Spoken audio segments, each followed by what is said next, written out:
el Rey que la muerte venció. Digno es el Cordero de Dios. Digno es el Rey que la muerte venció. Digno es el Cordero de Dios. Digno, digno. Gracias sublimes. Perfecto es tu amor. Tomaste mi lugar. Cargaste tú mi cruz. Tu vida diste allí.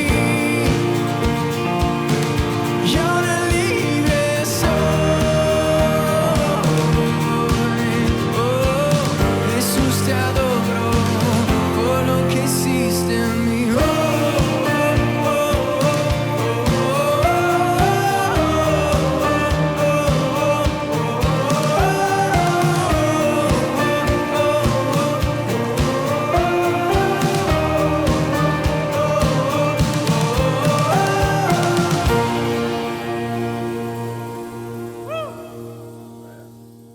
Amados hermanos, sean bienvenidos a este tiempo de meditación en la palabra de Dios. Por favor, quisiera invitarles a que podamos abrir nuestras Biblias en el libro de Isaías, en el capítulo número 6. El título de esta meditación es Hechos siervos del Rey incomparable. Voy a pasar a leer esta porción. Pero antes quisiera compartirles un poco de lo que es el libro de Isaías a grandes rasgos, ¿no? ¿De qué trata este libro? Básicamente es: nuestro Dios Santo juzga el pecado, salva por gracia y promete un Rey redentor que restaurará todas las cosas. Tal vez hay 5 puntos que podemos tomar en cuenta sobre este libro. Primero, nos va a mostrar mucho de la santidad de Dios. Nos va a revelar quién es Dios. Segundo, nos va a mostrar nuestra condición, el pecado y el orgullo humano. Va a explicar este gran problema que nosotros tenemos como humanidad. Tercero, vamos a ver que el juicio de Dios es inevitable. Cuarto, nos va a mostrar al siervo sufriente, nos va a mostrar a Cristo. Va a preparar el camino para Cristo, la forma en la cual el juicio y la esperanza se unen. Y finalmente vamos a ver cómo el Señor restaura, cómo esto se cumple a través de toda la palabra y principalmente en el Nuevo Testamento con la venida de nuestro Señor Jesús. Entonces, con esta breve introducción quiero pasar a leer lo que está en Isaías 6 y dice así. Yo lo tengo en la versión NBLA. Por favor, en la versión que ustedes la tengan, pueden seguirme. Dice así: en el año de la muerte del rey Usías, vi al Señor sentado sobre un trono alto y sublime, y la hora de su manto llenaba el templo. Por encima de él había serafines, cada uno tenía 6 alas, con 2 cubrían sus rostros, con 2 cubrían sus pies y con 2 volaban. El uno al otro daba voces diciendo: Santo, santo, santo es el Señor de los ejércitos. Llena está toda la tierra de su gloria, y se estremecieron los cimientos de los umbrales a la voz del que clamaba, y la casa se llenó de humo. Entonces dije: ¡ay de mí! Porque perdido estoy, pues soy hombre de labios inmundos, y en medio de un pueblo de labios inmundos habito. Porque mis ojos han visto al Rey, el Señor de los ejércitos. Entonces voló hacia mí uno de los serafines con un carbón encendido en su mano con que había tomado del altar con las tenazas. Con él tocó mi boca y me dijo: esto ha tocado tus labios y es quitada tu iniquidad y perdonado tu pecado. Y oí la voz del Señor que decía: ¿a quién enviaré? ¿Y quién irá por nosotros? Aquí estoy, envía a mí, le respondí. Y él dijo: ve y dile a este pueblo, escuchen bien, pero no entiendan, miren bien, pero no comprendan. Haz insensible el corazón de este pueblo, endurece sus oídos y nubla sus ojos, no sea que vea con sus ojos y oiga con sus oídos y entienda con su corazón y se arrepienta y sea curado. Entonces dije: ¿hasta cuándo, Señor? Y él respondió: hasta que las ciudades estén destruidas y sin habitantes, las casas sin gente, la tierra completamente desolada, hasta que el Señor haya alejado a los hombres y sean muchos los lugares abandonados en medio de la tierra. Pero aún quedará una 10ª parte en ella, y ésta volverá a ser consumida, como el roble o la encina, cuyo tronco permanece cuando es cortado. La simiente santa será su tronco. Muy bien, hermanos. Tal vez una frase o una oración que nos puede ayudar a mantenernos en la línea de lo que estos versos nos van a hablar es: nuestro Dios santo y eterno nos prepara en Cristo para sus propósitos. Voy a repetirlo nuevamente. Nuestro Dios santo y eterno nos prepara en Cristo para sus propósitos.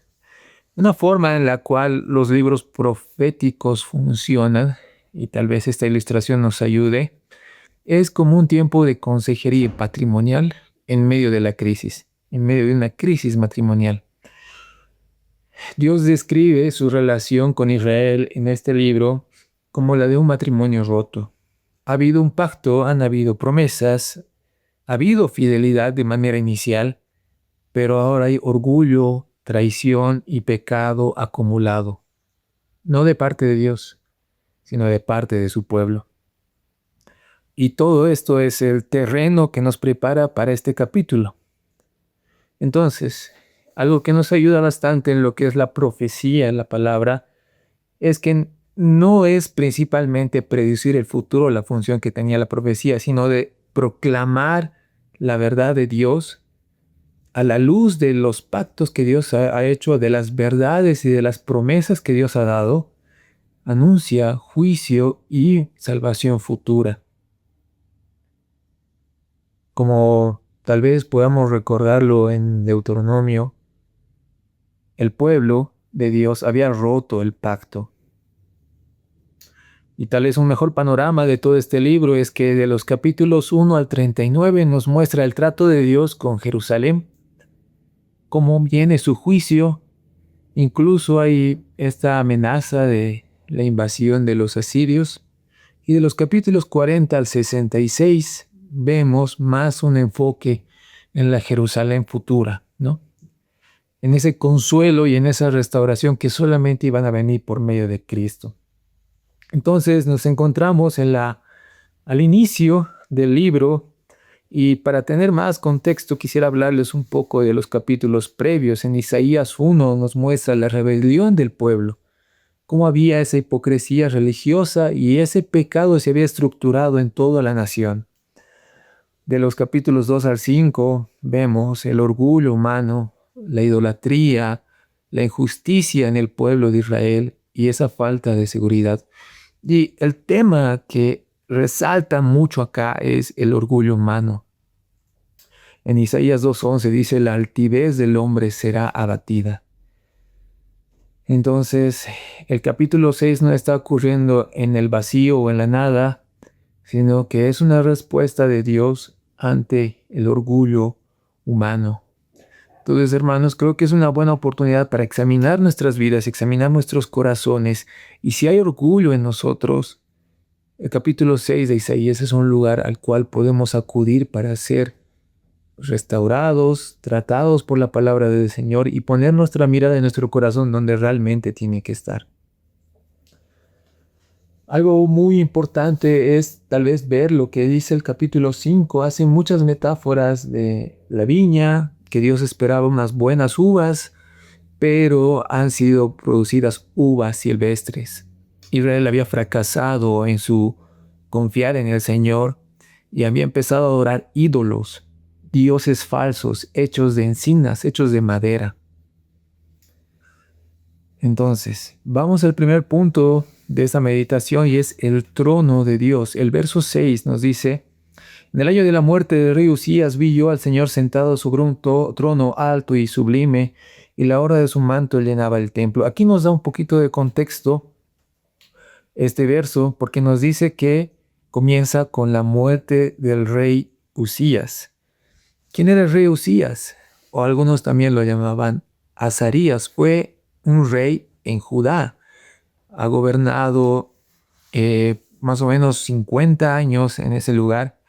Y en un principio, él inició su reinado con 16 años y ha hecho buenas cosas, ¿no? Ha dado cierta estabilidad, prosperidad y poder militar a todo lo que ha sido Judá. En el texto de Segunda Crónicas 26:5 dice, y mientras buscó a Jehová, él le prosperó. Pero Usías representa también mucho de lo que hemos dicho en capítulos previos a Isaías 6. Después en él ha venido el orgullo. En el Segunda de Crónicas 26:16 dice, mas cuando ya era fuerte, su corazón se enalteció para su ruina. Y esto se vio evidenciado cuando él entró al templo a quemar incienso, y era una tarea estrictamente y exclusiva de los sacerdotes. Dios lo hirió con lepra y el resto de su vida Usías vivió aislado y leproso. Realmente la altivez del corazón del hombre es abatida, y estamos en este contexto, ¿no? En el año donde justamente muere Usías. ¿Qué sucede? Isaías ve al Señor sentado sobre un trono alto y sublime, y la hora de su manto llenaba el templo. Y creo que nos da una gran verdad para nosotros hoy en día. Como en esa época, cuando los tronos son inestables, cuando mueren los reyes, cuando haya una incertidumbre en la nación, podemos ver hacia el Señor y ver que su trono es inconmovible, es incomparable, es alto y sublime, y Él está sentado en su trono, lo cual puede ayudarnos mucho en este tiempo donde vemos que muchos de los gobernantes se manejan de una u otra forma. Hay situaciones que ponen en guerra a diferentes países, y tal vez en vez de afanarnos por ver qué está sucediendo en las naciones, en los tronos humanos, por así decirlo, nuestro corazón debería estar puesto en aquel trono que es incomparable, que es inmovible. Y como dice más adelante en el verso 2, por encima de él había serafines, cada uno tenía 6 alas, con 2 cubrían sus rostros, con 2 cubrían sus pies y con 2 volaban. Hermanos, ¿qué trono terrenal tiene serafines a su alrededor? Tal vez vemos a presidentes y gobernantes con ministros, con generales de guerra y con armas y con diferentes cosas que hacen para tener o imponer su gloria, por así decirlo, pero ninguno se puede comparar con el trono de nuestro Dios en lo más mínimo, en lo más mínimo. Verso 3 dice, el uno al otro daba voces diciendo, Santo, Santo, Santo es el Señor de los ejércitos, llena está toda la tierra de su gloria. Y se estremecieron los cimientos de los umbrales, a la voz del que clamaba, y la casa se llenó de humo. Este es el eje teológico del libro. Este es un ancla. Estas voces que dicen Santo, Santo, Santo es el Señor. Dios es absolutamente distinto, es incomparable, es único, es totalmente distinto a la creación. El Señor está en su trono alto y sublime. Los cimientos se estremecen, la casa se llena de humo, pero acá nos dice que no puede agregarse ni quitarse nada a Dios. Nada lo va a amenazar, nada le sorprende, nada puede darle miedo. Nuestro Dios es santo, es incomparable, es único. No hay nada con lo que lo podamos comparar. Y eso está relacionado con su gloria, porque de su gloria está llena toda la tierra. Nos muestra realmente el trono de Dios, quién es nuestro Dios y su santidad. Vamos más adelante, y ahora, una vez que Isaías ve quién es Dios, Ahora ve su condición. En el verso 5 dice, ay de mí, porque perdido estoy, pues soy hombre de labios inmundos. En medio de un pueblo de labios inmundos habito, porque mis ojos han visto al Rey, el Señor de los ejércitos. Isaías responde, al haber visto el trono de Dios, haber visto la santidad de Dios, lo que hace en nosotros el reconocer quién es Dios es mostrar también nuestro pecado, es mostrar quiénes somos nosotros, cuál es la condición que nosotros tenemos. E incluso aquí Isaías cree que va a morir por haber visto al Señor, ¿no? Incluso muestra no solo su condición, sino la condición de las personas que estaban alrededor de las personas que estaban en el pueblo de Israel, ¿no? Un pueblo que confiaba en sí mismo, que confiaba tal vez en sus alianzas políticas, en sus fuerzas militares, que confiaba en el poderío de Egipto, en los reyes humanos. Isaías 6, este capítulo destruye esa falsa confianza. Cuando Isaías ve al Señor, no se exalta, no se compara, no se justifica, más bien reconoce y dice, ay de mí, muestra ese abismo gigante entre la santidad de Dios y la condición humana, la impureza humana. Entonces es algo que confronta nuestro corazón. Tal vez podemos recordar lo que Romanos 3, del 10 al 18 dice. Como está escrito, no hay justo ni aun uno, no hay quien entienda, no hay quien busque a Dios. Todos se han desviado, aún se hicieron inútiles, no hay quien haga lo bueno, no hay ni siquiera uno. Sepulcro abierto es su garganta, engañan de continuo con su lengua, veneno de serpientes hay bajo sus labios, llena está su boca de maldición y amargura, sus pies son veloces para derramar sangre, destrucción y miseria hay en sus caminos, y la senda de paz no han conocido. No hay temor de Dios delante de sus ojos. Esta es la condición nuestra y tal vez en este tiempo lo hemos podido ver de diferentes formas. Uno a través de las guerras que se escuchan, de los ataques que están habiendo en el mundo, pero también en estos días a través de un accidente aéreo que ha sucedido en nuestro país, en La Paz. Hemos visto cuál es la condición que tenemos separados de Dios, ¿no? Ese anhelo, ese deseo por el dinero, en lugar de tal vez velar por las vidas humanas. Hermanos, no somos mejores que las personas que tal vez han caído en eso. Es más, somos iguales o incluso tal vez la avaricia en nuestros corazones era mucho mayor si no fuera por la gracia de Dios que nos ha alcanzado. Esa es nuestra condición. Esa es nuestra condición, ¿no? Pero damos gracias a Dios de que hay esperanza. El Señor no se ha quedado así. Y como vamos a ver en el siguiente punto, Él es nuestro purificador. ¿Quién es el único que puede cambiar esa condición? ¿Quién es el único que ha podido cambiar nuestras vidas de una condición tan despreciable sin Él a una condición en la cual ahora lo buscamos y lo adoramos? Solamente nuestro Dios hace posible eso, nuestro purificador. Porque en el verso 6 y 7 dice, voló hacia mí entonces uno de los serafines con un carbón encendido en su mano que ha tomado del altar con las tenazas.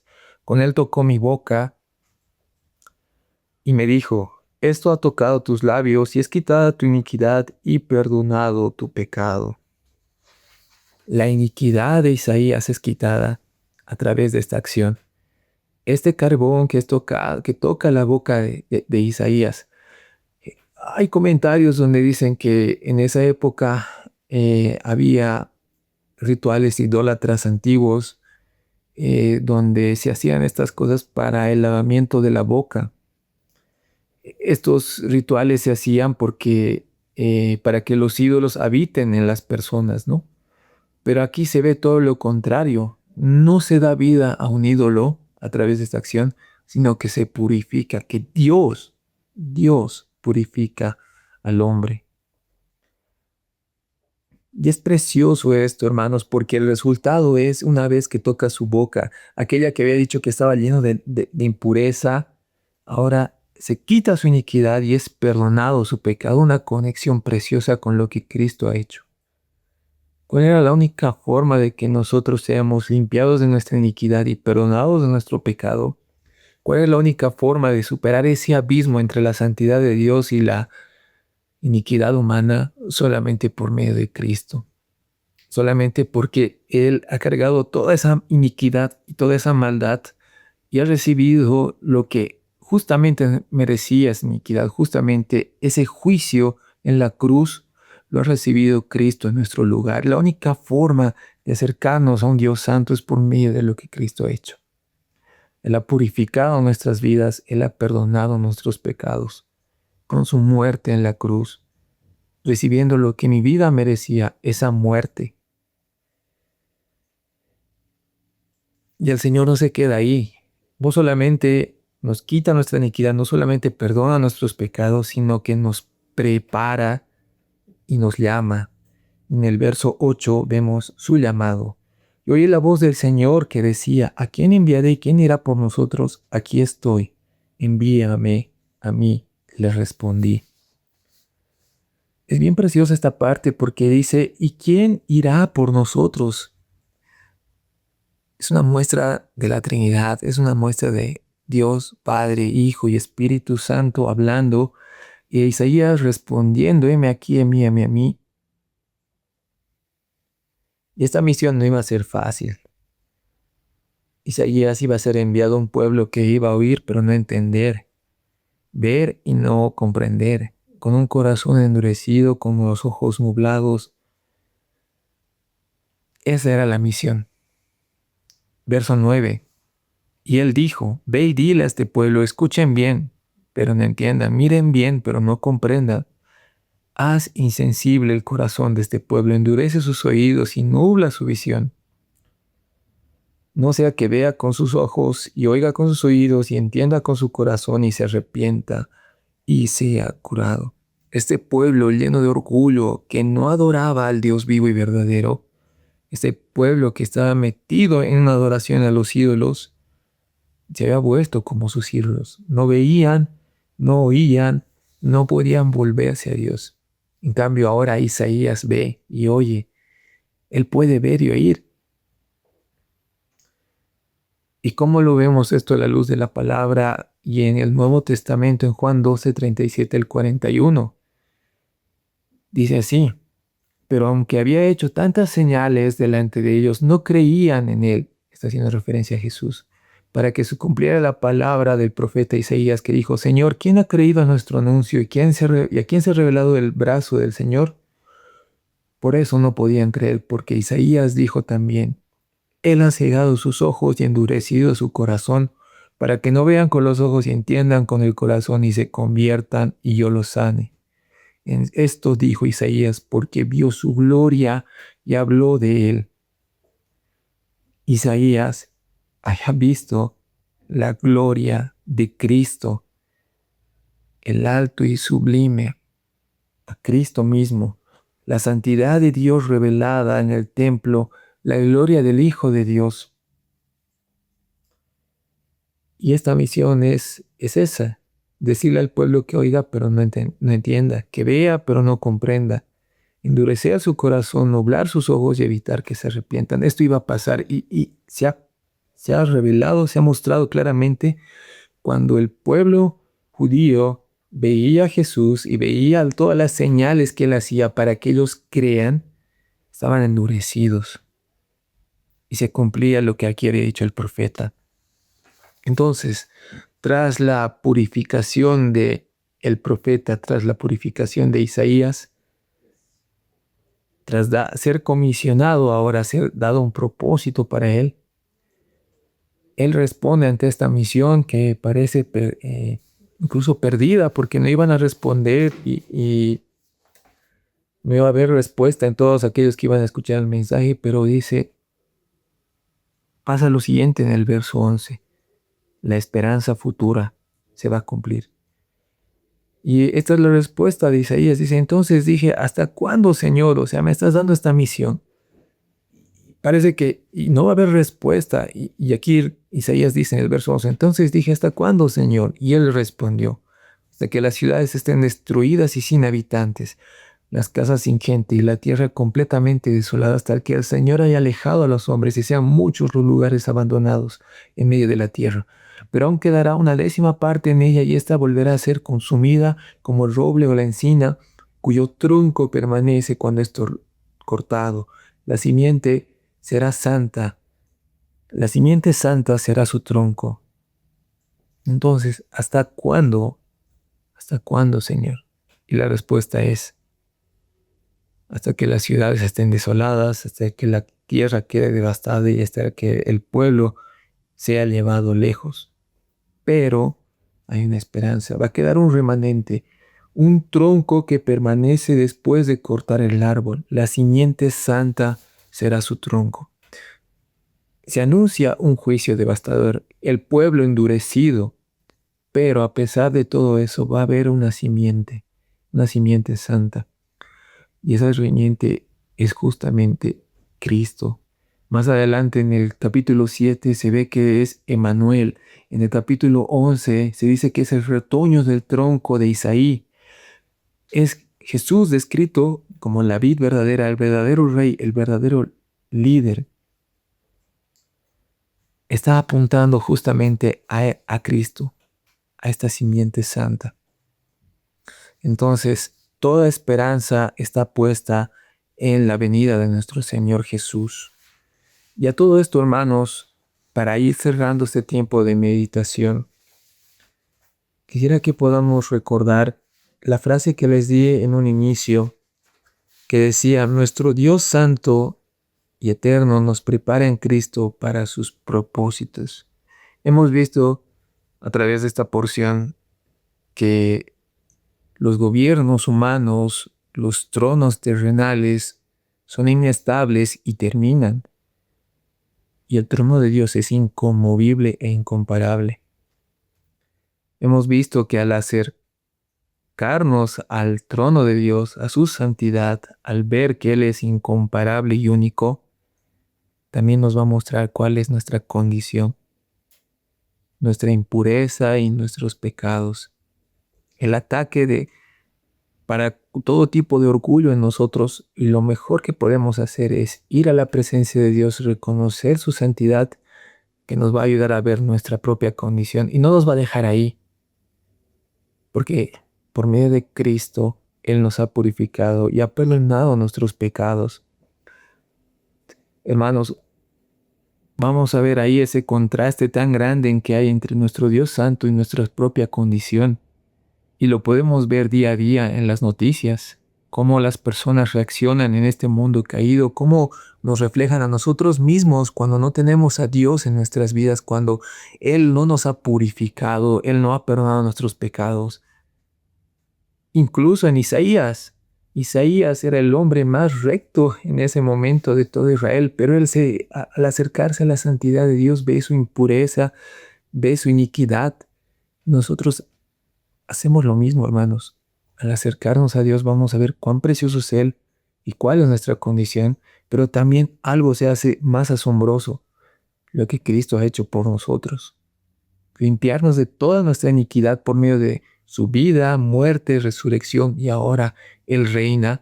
A través de eso vamos a ver cómo Él ha perdonado nuestros pecados, y no solamente nos ha perdonado, sino que nos ha dado un propósito de llevar este mensaje. Y han visto, hermanos, llevar el mensaje no va a ser siempre fácil. Es más, es posible que vayamos siendo a personas que no van a escucharnos, que no van a oírnos. Pero en Cristo van a haber personas que van a responder a ese mensaje. Van a responder a Cristo. Entonces, hermanos, que en este tiempo donde vemos guerras, vemos naciones enfrentadas, donde vemos la avaricia en el corazón de la humanidad, volvamos a la presencia de nuestro Dios, veamos nuestra condición, veamos lo que Él ha hecho, y que eso nos limpie, nos purifique para ir y anunciar quién es nuestro Dios y lo que Él ha hecho por medio de Cristo. Somos siervos del Rey incomparable. Oremos, hermanos. Señor, gracias por este tiempo. Gracias por tu palabra y por todo lo que tú nos has mostrado a través de Isaías capítulo 6, Señor. Padre, tú sé glorificado, nos acercamos a ti, nos asombramos en tu santidad, nos asombramos en tu majestad, en que eres santo e incomparable, Señor. Pero también reconocemos nuestra condición, nuestra iniquidad, Señor. Nos asombra ver cómo a través de Cristo tú nos has acercado a ti y nos has perdonado. Nos has limpiado, Señor, y nos has dado un propósito. Gracias, Señor, porque también nos comisionas a llevar tu evangelio. Y ayúdanos a ser fieles en esto, Señor. Anunciar a Cristo, Señor, en un mundo caído que te necesita, Padre. Gracias por este tiempo en el nombre de Jesús. Amén. Digno es el Cordero de Dios, digno es el Rey que la muerte venció. Digno es el Cordero de Dios, digno es el Rey que la muerte venció. Digno es el Cordero de Dios, digno es el Rey que la muerte venció. Digno es el Cordero de Dios, digno, digno. Gracias sublimes, perfecto es tu amor. Tomaste mi lugar, cargaste tú mi cruz, tu vida diste allí, y ahora libre soy. Oh, Jesús, te adoro por lo que hiciste en mí. Oh,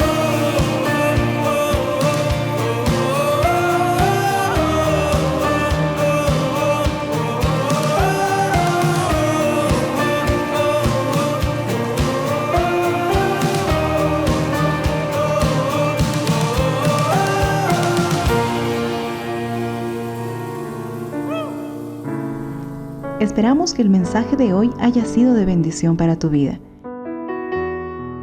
Si necesitas consejería o apoyo en oración, por favor no dudes en contactarte. Escríbenos a los siguientes números de WhatsApp. En la Ciudad del Alto, al número 719-05-791. 719-05-791. En la zona central, al número 732-11354. 732-11354. En la zona sur al número 75 25 70 56. 75 25 70 56. Que Dios te bendiga.